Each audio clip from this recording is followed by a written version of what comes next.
tell us your theories? I reckon we're going on the Windward Bound to somewhere probably like on the coastline. Awesome, I'm excited. Orford on the water taxi. Orford on the water taxi. Windward Bound to somewhere. Windward Bound somewhere down south. Hodgie, come on, something different, anything original? Pennycock Cruise. The thing I like most about teaching students on the Power of Nine Island Challenge is the fact that students are not told at all where they're going or what they are doing for the whole 2 weeks. When they sign up for it, they know that they were taken outside of their personal comfort zones, and they know that an adventure lies ahead. The idea is for them to accept the unknown and embrace the idea of challenge as a positive experience, rather than a negative one.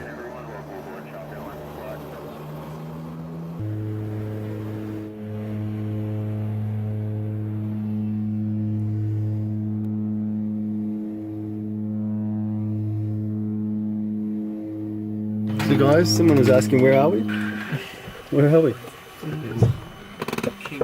Where are we? Flinders. Three humming. One's the island.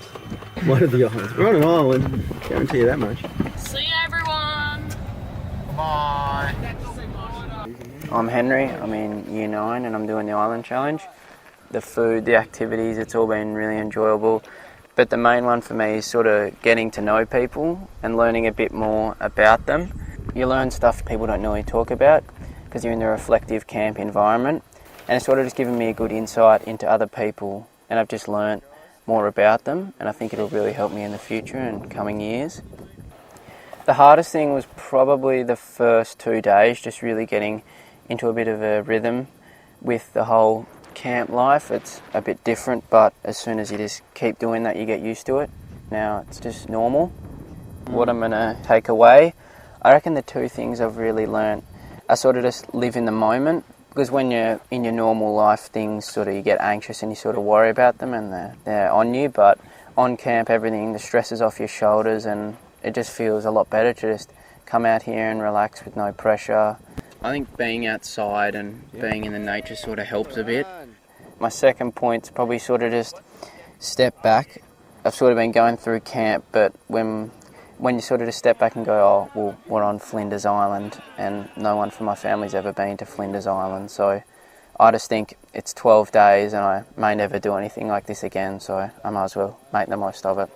I'm Rob. I think with this, before this challenge, I've really sort of stressed about the future, worried about school, getting assignments in, how I'm going to go sort of in the future when school gets more important, and then after that into uni and getting a job. And I think this challenge has sort of helped me to realise that there's no point in worrying about the future, because you'll just waste a lot of energy and get really stressed out, and it distracts you from what's going on in the present and what you should be focused on.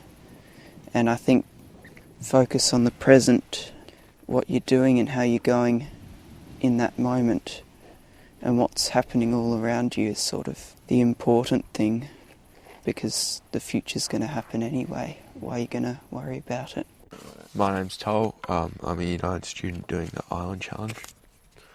The best things about the expedition have been the food, the people, and the challenge itself. I thought all three have helped me to keep going, so I'm surprised that the food's been so good. Like, at night, coming home, like after a big day and having a really big hot meal's been so good. I think the people have been really good, because everyone's happy and everyone's supportive and helpful and stuff. No one's been negative or anything. And I thought the challenge has actually been really good, because it's been really motivating for me, knowing that it's a challenge, not something you just do. It's not supposed to be easy. I think that's been really motivating for me.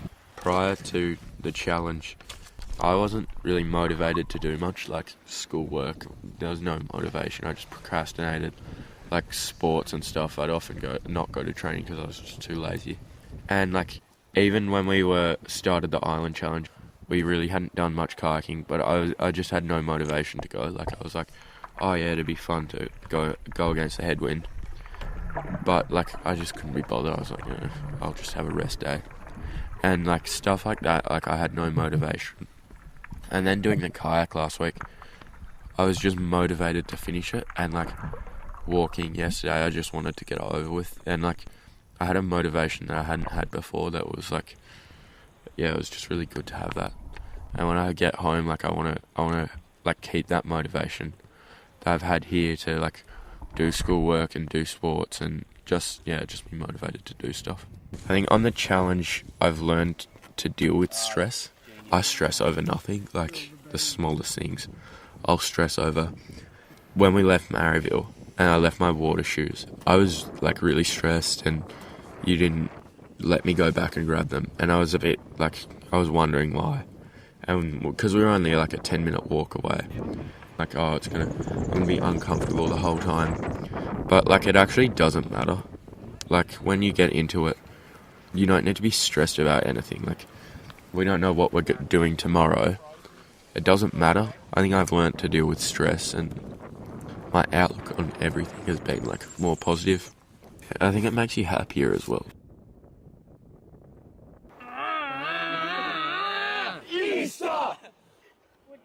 My name is Mitchell. I'm in Island Challenge in Year 9.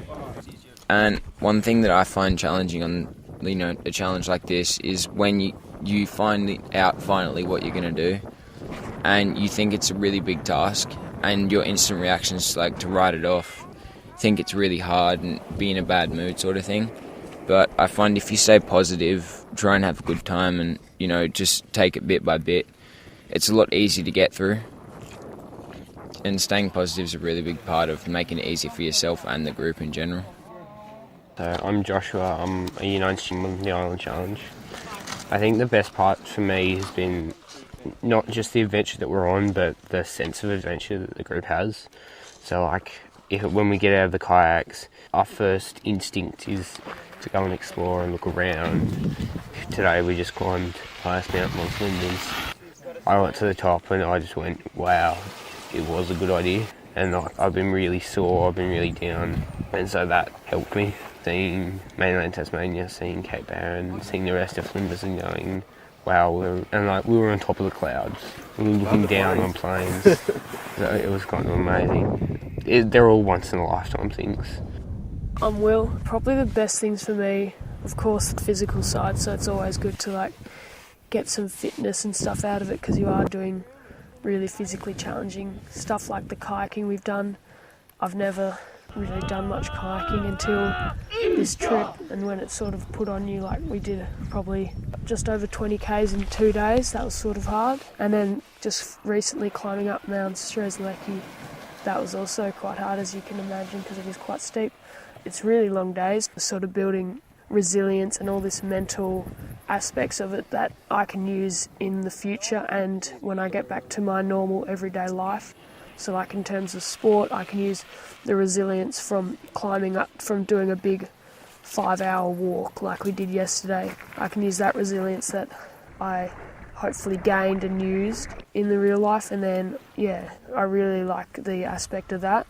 And the other things I liked apart from the challenge was just becoming mates with all these people. I hear previous Island Challenge and Port Davey guys who say that you really feel tighter with the group you're with on your challenge. I feel tight with most people in my whole year, but when you go away on this challenge, because you're away for so long and you're so away from the real world, you sort of form closer bonds than you would at school or out of school, and it's going to stay with me for a while. Like, hopefully I'll have some of these mates into the future, and that's something I really like. The main thing that's been challenging for me, it's sort of been throughout the whole year as well, but mainly on this expedition, is sort of showing empathy and sympathy for people. I'm the kind of person that sort of just expects, say if we're walking and people are hurting, I sort of just expect them to keep going. But I've learned more throughout this expedition that you really just got to slow down and support people, because it gets them so much further than just hassling them, and keep moving, and it's better in the long run. I'd say that's probably the most challenging thing for me to start learning, but I reckon in the long run it'll help me. Anything you'd like to say to your parents? Why'd you make me do this? Cool, you good to go? Perfect, straight down there.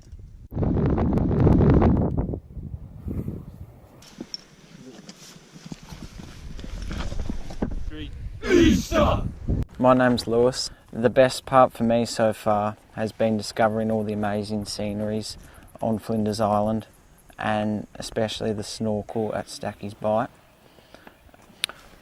The worst part of the challenge that I've found so far are the brisk pack-up times after an early morning wake-up and the fatigue from long walks. The most challenging thing for me on the challenge has been trying to identify when it is more important to help with team issues before worrying and dealing with your own. This is really common on mornings of kayaking when you've got to pack up all tarps, got to eat breakfast, thinking to yourself, do I clean up my breakfast things, do I help pack up the tarp, do I put it in the kayak, when do I put mine in the kayak? And it's just trying to balance out all these things so you get a smooth and quick getaway from your destination. And what I'm going to take out of the challenge is confidence of knowing that hopefully I've completed the Island Challenge and that I'm capable of greater things, being more independent for myself and reassuring myself that I'm taking the right steps in becoming the person I want to become. Cody, any thoughts about your home tonight? Not going to work. It's going to work. He likes sneakers. He likes sneakers, he does. You want to take him in the middle there? So that's Wayne.